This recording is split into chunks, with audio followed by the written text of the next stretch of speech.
2 Tawarik pasal 31. Setelah semuanya ini diakhiri, seluruh orang Israel yang hadir pergi ke kota-kota di Yehuda, lalu meremukkan segala tugu berhala, menghancurkan segala tiang berhala, dan merobohkan segala bukit pengorbanan dan mezbah di seluruh Yehuda dan Benyamin, juga di Efraim dan Manasye, sampai musnah semuanya. Kemudian pulanglah seluruh orang Israel ke kota-kotanya, ke miliknya masing-masing. Hizkia mengatur sumbangan untuk para imam dan orang Lewi.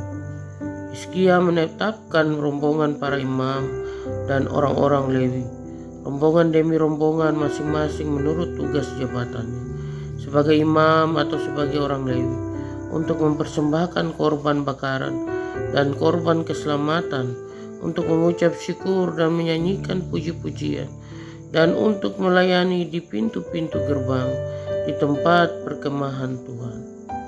Raja memberi sumbangan dari harta miliknya untuk korban bakaran, yakni korban bakaran pada waktu pagi dan pada waktu petang, korban bakaran pada hari-hari Sabat dan pada bulan-bulan baru dan pada hari-hari raya, yang semuanya tertulis di dalam Taurat Tuhan.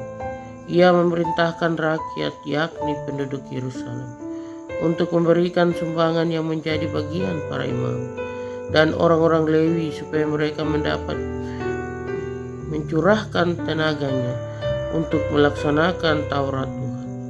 Segera setelah perintah ini tersiar, orang Israel membawa dalam jumlah yang besar hasil pertama daripada gandum, anggur, minyak, madu, dan segala macam hasil bumi.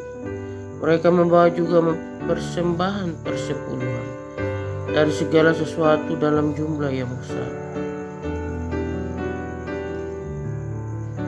Orang Israel dan orang Yehuda yang tinggal di kota-kota Yehuda juga membawa persembahan persepuluhan yang terdiri dari lembu sapi dan kambing domba, dan persembahan persepuluhan yang terdiri dari persembahan kudus yang telah dikuduskan bagi Tuhan Allah mereka.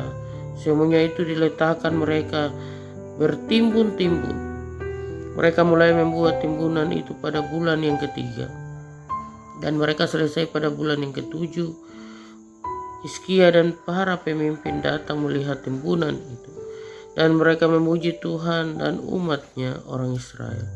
Hizkia menanyakan para imam dan orang-orang Lewi tentang timbunan itu, dan dijawab oleh Asaria, imam kepala keturunan Sadok, demikian: sejak persembahan khusus mulai dibawa ke rumah Tuhan, kami telah makan sekenyang-kenyangnya, namun sisanya masih banyak, sebab Tuhan telah memberkati umatnya sehingga tinggal sisa yang banyak ini. Kemudian Hizkia menyuruh menyediakan bilik-bilik di rumah Tuhan, dan mereka menyediakannya, dan dengan setia mereka membawa segala persembahan khusus, persembahan persepuluhan dan persembahan kudus itu ke sana. Konanya, seorang Lewi, mengawasi semuanya, dan Simei saudaranya adalah orang kedua. Sedang Yehiel, Asaryal, Nahat, Asael, Yerimot, Yosabat, Eliel, Ismakaya, Mahat, dan Bananya adalah penilik di bawah Konanya, dan Simei saudaranya itu, sesuai dengan petunjuk Raja Hizkia, dan Asarya kepala rumah Allah, dan Kore bin Yimna seorang Lewi, penunggu pintu gerbang di sebelah timur, mengawasi pemberian-pemberian sukarela untuk Allah, serta membagi-bagikan persembahan khusus yang untuk Tuhan dan persembahan-persembahan maha kudus. Di kota-kota imam ia dibantu dengan setia oleh Eden, Minyamin, Yesua, Semaya, Amaria, dan Sekhanya dalam pembagian itu, kepada saudara-saudara mereka menurut rombongan, kepada orang dewasa dan anak-anak, kecuali kepada setiap orang yang masuk ke rumah Tuhan, menurut hari-hari yang ditetapkan, menurut tugas jabatan yang ditugaskan kepadanya, dan menurut rombongannya, yakni mereka yang tercatat dalam daftar sebagai laki-laki yang berumur 3 tahun ke atas. Para imam dicatat dalam daftar menurut puak-puak mereka, dan orang-orang Lewi yang berumur 20 tahun ke atas dicatat menurut tugas dan rombongan mereka. Para imam terdaftar dengan seluruh keluarga mereka, yakni istri dan anak-anak laki-laki dan perempuan. Seluruh kaum itu, karena dengan setia mereka menguduskan diri untuk persembahan kudus bagi keturunan Harun, yakni imam-imam yang tinggal di padang-padang penggembalaan sekitar kota-kota mereka. Di setiap kota ada orang-orang yang ditunjuk dengan disebut namanya untuk mengadakan pembagian kepada setiap orang laki-laki dan keluarga imam dan kepada setiap orang Lewi yang terdaftar. Demikianlah perbuatan Hizkia di seluruh Yehuda. Ia melakukan apa yang baik, apa yang jujur, dan apa yang benar di hadapan Tuhan Allahnya, dalam setiap usaha yang dimulainya untuk pelayanannya terhadap rumah Allah, dan untuk pelaksanaan Taurat dan perintah Allah. Ia mencari Allahnya, semuanya dilakukannya dengan segenap hati, sehingga segala usahanya berhasil. Tawarik pasal 32. Yerusalem dikepung oleh Sanherib. Setelah peristiwa yang menunjukkan kesetiaan Hizkia itu, datanglah Sanherib Raja Asyur menyerbu Yehuda. Ia mengepung kota-kota berkubu dan berniat merebutnya. Ketika Hizkia mengetahui bahwa Sanherib datang hendak memerangi Yerusalem, ia berunding dengan para panglima dan pahlawannya untuk menutup segala mata air yang terdapat di luar kota, dan mereka itu bersedia membantunya. Maka berkumpullah banyak orang. Mereka menutup semua mata air dan sungai yang mengalir dari tengah-tengah negeri itu. Kata mereka, mengapa Raja Asyur harus mendapat banyak air kalau mereka datang? Dengan sekuat tenaga Hizkia membangun kembali seluruh tembok yang telah terbongkar, mendirikan menara-menara di atasnya dan tembok yang lain di luarnya. Ia memperkuat juga Milo di kota Daud dan membuat lembing dan perisai dalam jumlah yang besar. Ia mengangkat panglima-panglima perang yang mengepalai rakyat, menyuruh mereka berkumpul kepadanya di halaman pintu gerbang kota dan menenangkan hati mereka dengan kata-kata, kuatkanlah dan teguhkanlah hati, janganlah takut dan terkejut terhadap Raja Asyur serta seluruh laskar yang menyertainya, karena yang menyertai kita lebih banyak daripada yang menyertainya. Yang menyertai dia adalah tangan manusia, tetapi yang menyertai kita adalah Tuhan Allah kita, yang membantu kita dan melakukan peperangan kita. Oleh kata-kata Hizkia, Raja Yehuda itu, rakyat mendapat kepercayaannya kembali. Sesudah itu Sanherib Raja Asyur yang sedang mengepung Lakis dengan seluruh kekuatan tentaranya mengutus beberapa pegawai ke Yerusalem kepada Hizkia Raja Yehuda dan kepada semua orang Yehuda yang ada di Yerusalem dengan pesan, beginilah titah Sanherib Raja Asyur, apakah yang kamu harapkan? Maka kamu tinggal saja di Yerusalem yang terkepung ini. Bukankah Hizkia memperdayakan kamu supaya kamu mati kelaparan dan kehausan dengan mengatakan Tuhan Allah kita akan melepaskan kita dari tangan Raja Asyur? Bukankah Hizkia ini yang menjauhkan segala bukit pengorbanan dan mezbah Tuhan itu, dan berkata kepada Yehuda dan Yerusalem, hanya di depan satu mezbah kamu harus sujud dan membakar korban di atasnya. Tidakkah kamu ketahui apa yang aku dan nenek moyangku lakukan terhadap semua bangsa negeri-negeri lain? Apakah para Allah bangsa-bangsa segala negeri itu pernah berhasil melepaskan negeri mereka dari tanganku? Siapa daripada semua Allah bangsa-bangsa yang sudah ditumpas nenek moyangku itu dapat melepaskan bangsanya dari tanganku? Masakah Allahmu dapat melepaskan kamu dari tanganku? Sekarang janganlah Hizkia memperdayakan dan membujuk kamu seperti ini. Janganlah percaya kepadanya, karena tidak ada Allah dari bangsa atau kerajaan manapun yang dapat melepaskan bangsanya dari tangan dan dari tangan nenek moyangku. Lebih-lebih lagi Allahmu itu tak akan dapat melepaskan kamu dari tangan. Dan masih banyak lagi yang diucapkan pegawai-pegawai Sanherib menentang Tuhan Allah dan menentang Hizkia. Ia menulis juga surat yang penuh celah dan hujat terhadap Tuhan Allah Israel. Sebagaimana para Allah bangsa-bangsa segala negeri lain tidak dapat melepaskan bangsanya dari tangan, demikianlah pula Allah Hizkia takkan dapat melepaskan bangsanya dari tanganku. Dan mereka berseru dengan suara nyaring dalam bahasa Yehuda kepada rakyat Yerusalem yang ada di atas tembok untuk menakutkan dan mengejutkan mereka supaya mereka dapat merebut kota itu. Mereka berbicara tentang Allah Yerusalem seperti tentang para Allah bangsa-bangsa di dunia adalah buatan tangan manusia. Yerusalem luput dari tangan Sanherib.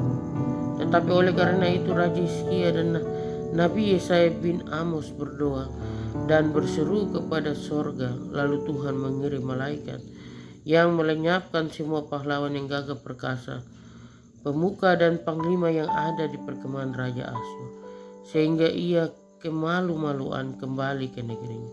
Kemudian ia ditewaskan dengan pedang oleh anak-anak kandungnya sendiri ketika ia memasuki rumah Allahnya. Demikianlah Tuhan menyelamatkan Hizkia dan penduduk Yerusalem dari tangan Sanherib, Raja Asyur, dan dari tangan semua musuhnya. Dan ia mengaruniakan keamanan kepada mereka di segala penjuru. Banyak orang membawa persembahan ke Yerusalem untuk Tuhan dan barang-barang berharga untuk Hizkia, Raja Yehuda itu. Sejak itu ia diagungkan oleh semua bangsa. Tahun-tahun terakhir dan pemerintahan Hizkia. Pada hari-hari itu Hizkia jatuh sakit sehingga hampir mati. Ia berdoa kepada Tuhan dan Tuhan berfirman kepadanya dan memberikannya suatu tanda ajaib. Tetapi Hizkia tidak berterima kasih atas kebaikan yang ditunjukkan kepadanya, karena ia menjadi angkuh sehingga ia dan Yehuda dan Yerusalem ditimpa murka. Tetapi ia sadar akan keangkuhannya itu dan merendahkan diri bersama-sama dengan penduduk Yerusalem, sehingga murka Tuhan tidak menimpa mereka pada zaman Hizkia. Hizkia mendapat kekayaan dan kemuliaan yang sangat besar. Ia membuat perbendarahan untuk emas, perak, batu permata yang mahal-mahal, rempah-rempah, perisai-perisai dan segala macam barang yang indah-indah. Juga tempat perbekalan untuk hasil gandum, untuk anggur dan minyak, dan kandang-kandang untuk berbagai jenis hewan besar, dan kandang-kandang untuk kawanan kambing domba. Ia mendirikan kota-kota, memperoleh banyak kambing domba dan lembu sapi, karena Allah mengaruniakan dia harta milik yang amat besar. Hizkia ini juga telah membendung aliran Gihon di sebelah hulu dan menyalurkannya ke hilir dan sebelah barat ke kota Daud. Hizkia berhasil dalam segala usahanya. Demikianlah juga ketika utusan-utusan raja-raja Babel datang kepadanya untuk menanyakan tentang tanda ajaib yang telah terjadi di negeri. Ketika itu Allah meninggalkan dia untuk mencobanya, supaya diketahui segala isi hatinya. Selebihnya dari riwayat Hizkia dan perbuatan-perbuatannya yang setia, sesungguhnya semuanya itu tertulis dalam penglihatan Nabi Yesaya bin Amos dalam kitab Raja-Raja Yehuda dan Israel. Kemudian Hizkia mendapat perhentian bersama-sama dengan nenek moyang dan dikuburkan di pendakian ke kuburan anak-anak Daud. Pada waktu kematiannya seluruh Yehuda dan penduduk Yerusalem memberi penghormatan kepadanya, maka Manasye anaknya menjadi raja menggantikan dia. 2 Tawarik pasal 33. Raja Manasye. Manasye berumur 12 tahun pada waktu ia menjadi raja, dan 55 tahun lamanya ia memerintah di Yerusalem. Ia melakukan apa yang jahat di mata Tuhan, sesuai dengan perbuatan keji bangsa-bangsa yang telah dihalaukan Tuhan dari depan orang Israel. Ia mendirikan kembali bukit-bukit pengorbanan yang telah dirobohkan oleh Hizkia ayahnya. Ia membangun mesbah-mesbah untuk para Baal, membuat patung-patung Asyera, dan sujud menyembah kepada segenap tentara langit dan beribadah kepadanya. Ia mendirikan mesbah-mesbah di rumah Tuhan, walaupun sehubungan dengan rumah itu Tuhan telah berfirman, di Yerusalem namaku akan tinggal untuk selama-lamanya. Dan ia mendirikan juga mesbah-mesbah bagi segenap tentara langit di kedua pelataran rumah Tuhan. Bahkan ia mempersembahkan anak-anaknya sebagai korban dalam api di Lebak Ben Hinnom. Ia melakukan ramal, telaah, dan sihir, dan menghubungi para pemanggil arwah dan para pemanggil roh peramal. Ia melakukan banyak yang jahat di mata Tuhan, sehingga ia menimbulkan sakit hatinya. Ia menaruh juga patung berhala yang telah dibuatnya dalam rumah Allah, walaupun Allah telah berfirman kepada Daud dan kepada Salomo anaknya, dalam rumah ini dan di Yerusalem yang telah kupilih dari antara segala suku Israel, aku akan menaruh namaku untuk selama-lamanya. Aku tidak akan membuat pula orang Israel berjejak keluar dari tanah yang telah aku tentukan untuk nenek moyangmu, asal saja mereka melakukan dengan setia segala yang telah kuperintahkan kepada mereka dengan peraturan Musa, yakni segala hukum, ketetapan, dan peraturan. Tetapi Manasye menyesatkan Yehuda dan penduduk Yerusalem, sehingga mereka melakukan yang jahat lebih daripada bangsa-bangsa yang telah dipunahkan Tuhan dari depan orang Israel. Kemudian berfirmanlah Tuhan kepada Manasye dan rakyatnya, tetapi mereka tidak menghiraukannya. Oleh sebab itu Tuhan mendatangkan kepada mereka panglima-panglima tentara Raja Asyur yang menangkap Manasye dengan kaitan, membelenggunya dengan rantai tembaga, dan membawanya ke Babel. Dalam keadaan yang terdesak ini, ia berusaha melunakkan hati Tuhan Allahnya. Ia sangat merendahkan diri di hadapan Allah nenek moyangnya dan berdoa kepadanya. Maka Tuhan mengabulkan doanya dan mendengarkan permohonannya. Ia membawa kembali ke Yerusalem dan memuliakan kedudukannya sebagai raja. Dan Manasye mengakui bahwa Tuhan itu Allah. Kemudian ia mendirikan tembok luar pada kota Daud di sebelah barat Gihon, di lembah sampai dekat pintu gerbang ikan, mengelilingi Ofel. Tembok itu dibuatnya sangat tinggi. Ia menempatkan juga panglima-panglima perang di tiap kota kubu di Yehuda. Ia menjauhkan allah-allah asing dan berhala dari rumah Tuhan, juga segala mezbah yang didirikannya di atas gunung rumah Tuhan dan di Yerusalem, dan membuangnya keluar kota. Ia menegakkan kembali mezbah Tuhan, mempersembahkan korban keselamatan dan korban syukur di atasnya, menyerukan kepada Yehuda untuk beribadah kepada Tuhan Allah Israel. Walaupun demikian, rakyat masih mempersembahkan korban di bukit-bukit pengorbanan, tetapi hanya kepada Tuhan Allah mereka.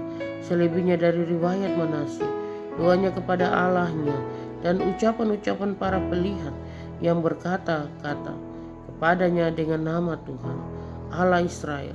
Sesungguhnya semuanya itu terdapat dalam riwayat Raja-Raja Israel doanya dan pengabulan doanya, segala dosa dan ketidaksetiaannya, semua tempat di mana ia telah membangun bukit-bukit pengorbanan serta mendirikan tiang-tiang berhala dan patung-patung sebelum ia merendahkan diri. Sesungguhnya semuanya itu tertulis dalam riwayat para pelihat. Kemudian Manasye mendapat perhentian bersama-sama dengan nenek moyangnya, dan ia dikuburkan di dalam istananya. Maka Amon anaknya menjadi raja menggantikan dia. Raja Amon. Amon berumur 22 tahun pada waktu ia menjadi raja, dan 2 tahun lamanya ia memerintah di Yerusalem. Ia melakukan apa yang jahat di mata Tuhan, seperti yang telah dilakukan Manasye ayahnya. Amon mempersembahkan korban kepada segala patung yang dibuat Manasye ayahnya dan beribadah kepadanya patung-patung itu. Tetapi ia tidak merendahkan diri di hadapan Tuhan seperti Manasye ayahnya. Merendahkan diri, malah Amon makin banyak kesalahannya. Maka pegawai-pegawainya mengadakan persepakatan melawan dia dan membunuhnya di istananya. Tetapi rakyat negeri itu membunuh semua orang yang mengadakan persepakatan melawan Raja Amon, dan rakyat negeri itu mengangkat Yosia anaknya menjadi raja menggantikan dia. 2 Tawarik pasal 34. Raja Yosia, pembaharuan yang dilakukan Yosia. Yosia berumur 8 tahun pada waktu ia menjadi raja, dan 31 tahun lamanya ia memerintah di Yerusalem. Ia melakukan apa yang benar di mata Tuhan dan hidup seperti Daud, bapa leluhurnya, dan tidak menyimpang ke kanan atau ke kiri. Pada tahun ke-8 dari pemerintahannya, ketika ia masih muda belia, ia mulai mencari Allah Daud, bapa leluhurnya. Dan pada tahun ke-12 ia mulai mentahirkan Yehuda dan Yerusalem daripada bukit-bukit pengorbanan, tiang-tiang berhala, patung-patung pahatan dan patung-patung tuang. Mesbah-mesbah para Baal dirobohkan di hadapannya. Ia menghancurkan pedupaan-pedupaan yang ada di atasnya.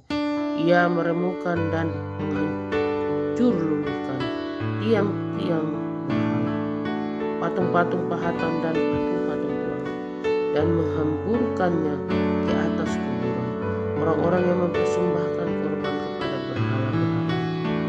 Tuangan-tuangan para imam dibakarnya di atas mesbah mereka.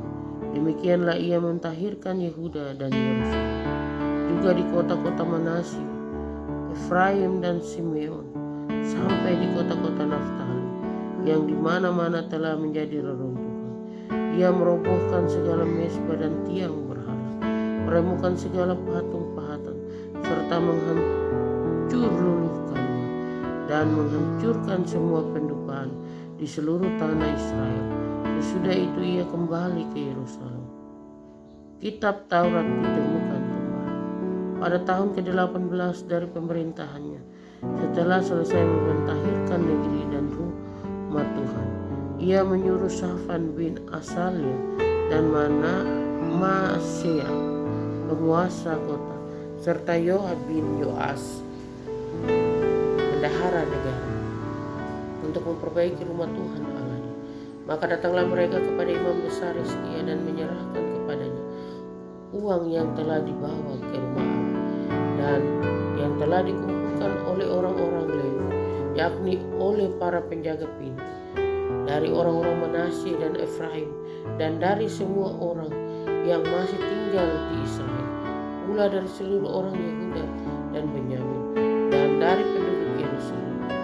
Uang itu diberikan mereka ke tangan para pekerja yang diangkat untuk menguasai rumah Tuhan, dan mereka itu yang bekerja dalam rumah Tuhan mengeluarkannya untuk membetulkan dan memperbaiki rumah itu.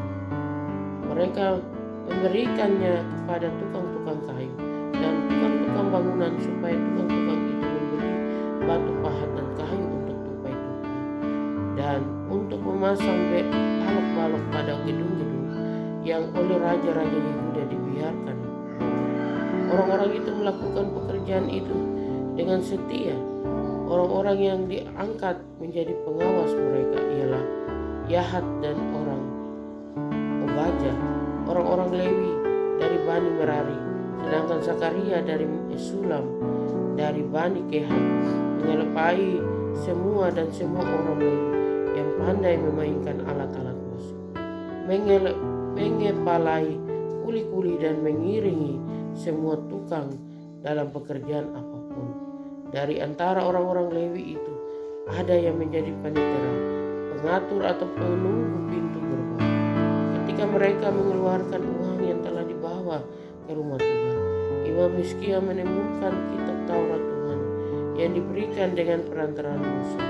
Maka berkatalah Hizkia kepada Shafan panitera negara itu, "Aku telah menemukan kitab Taurat di rumah Tuhan." Lalu Hizkia memberikan kitab itu kepada Shafan, dan Shafan membawa kitab itu kepada raja. Ia juga menyampaikan kabar kepada raja, "Segala sesuatu yang ditugaskan kepada hamba-hambamu telah mereka laksanakan. Mereka telah mengambil seluruh uang yang terdapat di rumah Tuhan dan memberikannya ke tangan para pengawas dan para pekerja." Shafan panitera negara itu memberitahukan juga kepada raja, "Imam Hilkiah telah memberikan kitab kepadaku." Lalu Shafan membacakan sebagian di depan raja. Segera sesudah raja mendengar perkataan Taurat itu, digoyahkannya lah pakaian.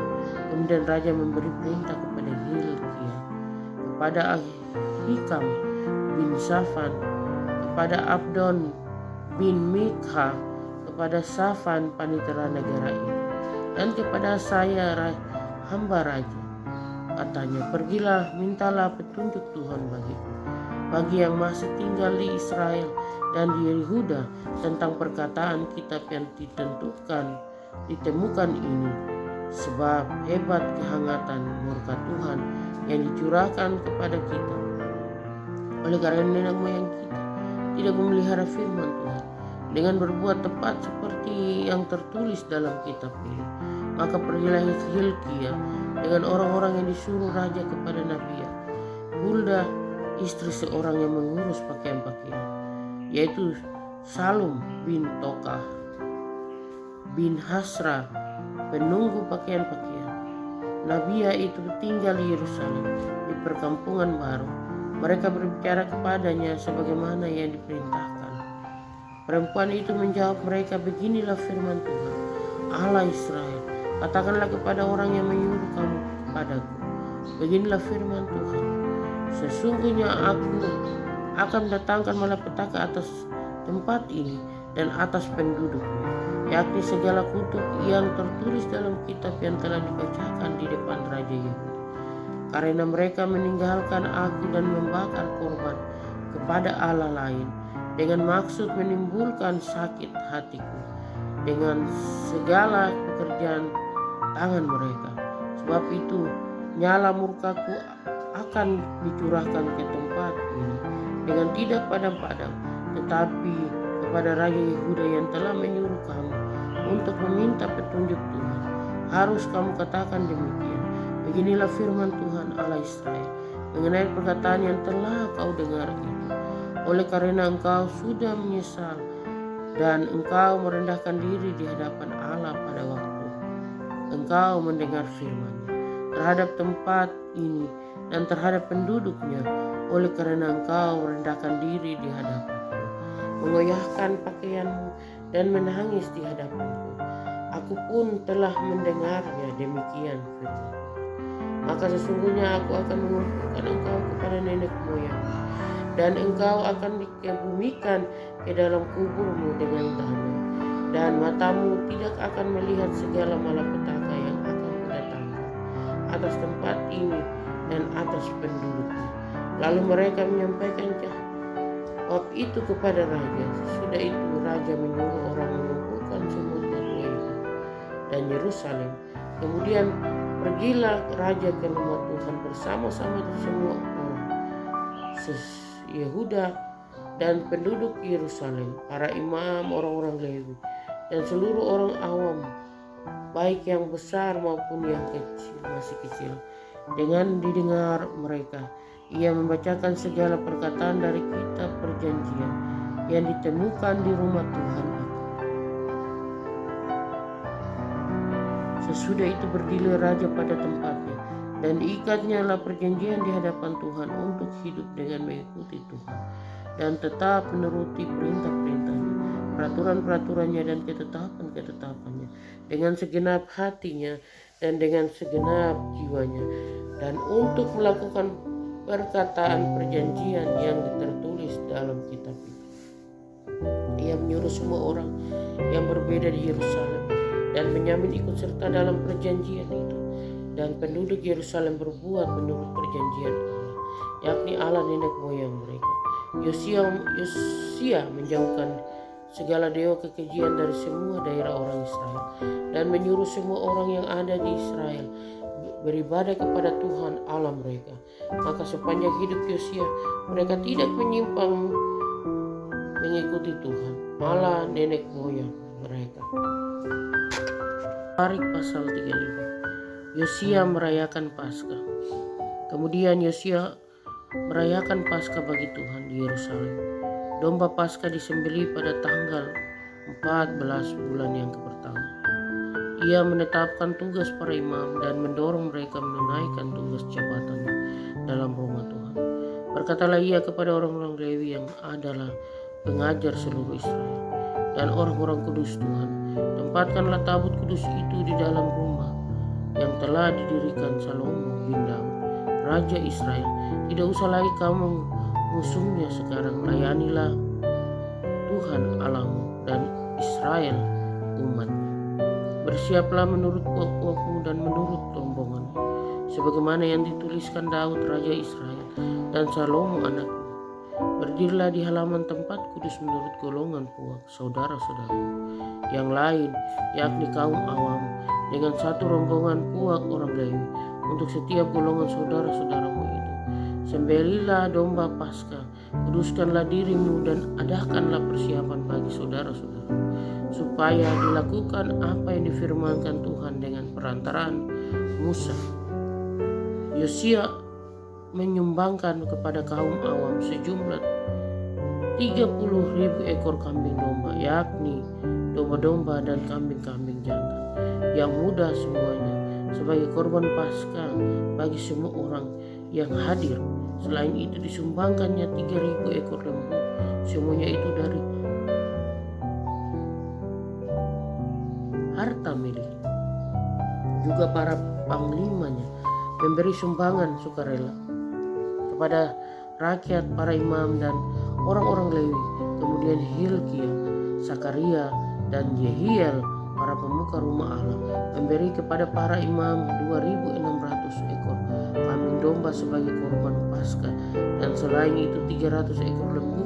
Lalu Konanya dan kedua saudaranya Semaya dan Nataniel serta Hasabia, Yehiel dan Hosabat, para pemimpin orang-orang Lewi, menyumbangkan kepada orang-orang Lewi 5.000 ekor kambing domba sebagai korban Paskah, dan selain itu 500 ekor lembu.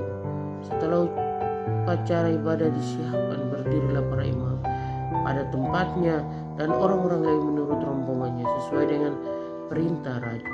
Maka disembelihlah domba Paskah dan para imam menyiramkan darah yang mereka terima dari orang-orang Lewi, sedang orang-orang Lewi menguliti domba itu. Tetapi mereka memisahkan korban bakaran untuk diserahkan kepada kaum awam menurut golongan puak mereka, supaya dipersembahkan kepada Tuhan sebagaimana tertulis dalam kitab Musa. Demikian pula dilakukan mereka dengan lembu-lembu. Kemudian mereka memasak domba Paskah di atas api dengan peraturan, sedang persembahan-persembahan bahan kudus mereka masak dalam kuali, belanga dan pinggan, lalu membawanya cepat-cepat kepada segenap kaum.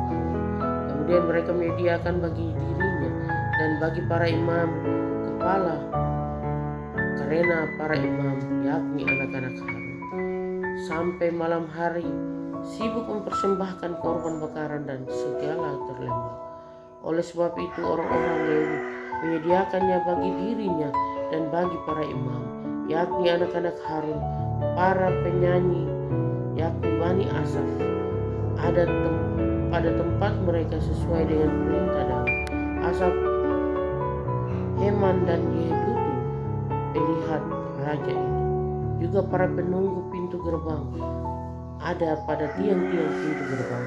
Mereka tidak usah meninggalkan tugas mereka, karena saudara-saudara mereka orang-orang Lewi menyediakannya untuk mereka. Demikianlah seluruh upacara ibadah bagi Tuhan disiapkan pada hari itu untuk merayakan Paskah dan untuk mempersembahkan korban bakaran di atas mezbah Tuhan sesuai dengan perintah Raja Yosia. Pada waktu itu orang Israel yang hadir di situ merayakan Paskah dan hari raya roti tidak beragi selama 7 hari. Paskah semacam itu tidak pernah lagi dirayakan di Israel sejak Nabi Samuel, seorang pun tidak di antara raja-raja. Orang Israel tidak pernah merayakan Paskah seperti yang dirayakan Yosia dengan para imam dan orang-orang Lewi, dengan seluruh orang Yehuda dan Israel yang dapat hadir, dan dengan penduduk Yerusalem. Paskah itu dirayakan pada tahun ke-18 pemerintahan Yosia. Yosia dibunuh oleh Neko. Kemudian daripada semua ini, setelah Yosia memperbaiki rumah Tuhan, majulah Neko raja Mesir hendak berperang ke Karkemis di tepi sungai Efrat. Yosia keluar menghadapinya. Ia mengirim utusan kepada Yosia dengan pesan, "Apakah urusanmu dengan aku, Raja Yehuda? Saat ini aku tidak datang melawan engkau, tetapi melawan keluarga raja yang sedang kuperangi. Allah memerintahkan aku supaya segera bertindak. Hentikanlah niatmu menentang Allah yang menyertai aku, supaya engkau jangan dimusnahkannya." Tetapi Yosia tidak berpaling daripadanya, melainkan menyamar untuk berperang melawannya. Ia tidak mengindahkan kata-kata Neko yang merupakan pesan Allah, lalu berperang di lembah Megiddo. Maka pemanah-pemanah menembaki Raja Yosia, dan Raja berseru kepada orang-orangnya, "Bawa aku dari sini karena aku luka parah." Orang-orangnya mengangkatnya dari keretanya, lalu mengangkutnya dengan kereta cadangannya, lalu membawanya ke Yerusalem. Kemudian matilah ia, lalu dikuburkan di perkebunan nenek moyang. Seluruh Yehuda dan Yerusalem berkabung karena Yosia.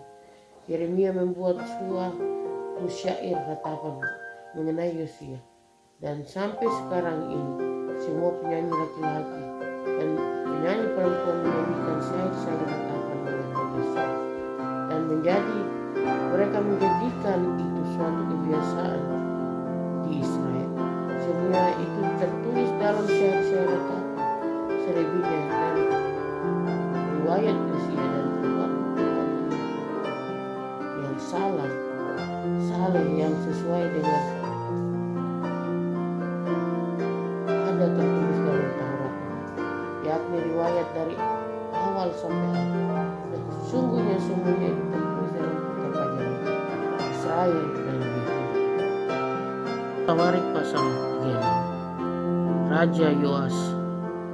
Rakyat negeri menjemput Yoas anak Yosia dan mengangkat dia menjadi raja di Yerusalem menggantikan ayahnya. Yoas berumur 23 tahun pada waktu ia menjadi raja, dan 3 bulan lamanya ia memerintah di Yerusalem. Raja Mesir memecatnya dari pemerintahannya di Yerusalem dan mendenda negeri itu 100 talenta perak dan 1 talenta emas. Kemudian Raja Mesir itu mengangkat Eliakim saudara Yoas menjadi raja atas Yehuda dan Yerusalem, dan menukar namanya dengan Yoyakim. Tetapi Yoas saudaranya itu ditawan oleh Neko, dibawa ke Mesir. Raja Yoyakim berumur 25 tahun pada waktu ia menjadi raja, dan 11 tahun lamanya ia memerintah di Yerusalem. Ia melakukan apa yang jahat di mata Tuhan Allah. Nebukadnezar Raja Babel maju melawan dia, membelenggunya dengan rantai tembaga untuk membawanya ke Babel. Juga beberapa perkakas umat Tuhan dibawa Nebukadnezar ke Babel dan ditempatkan di istana Yehuda. Selebihnya dari riwayat Yoyakim, segala kekejian yang dilakukannya dan kesalahan yang ada padanya, sesungguhnya semuanya itu tertulis dalam kitab Raja-Raja Israel dan Yehuda. Maka Yoyakim anaknya menjadi raja menggantikan dia. Raja Yoyakim.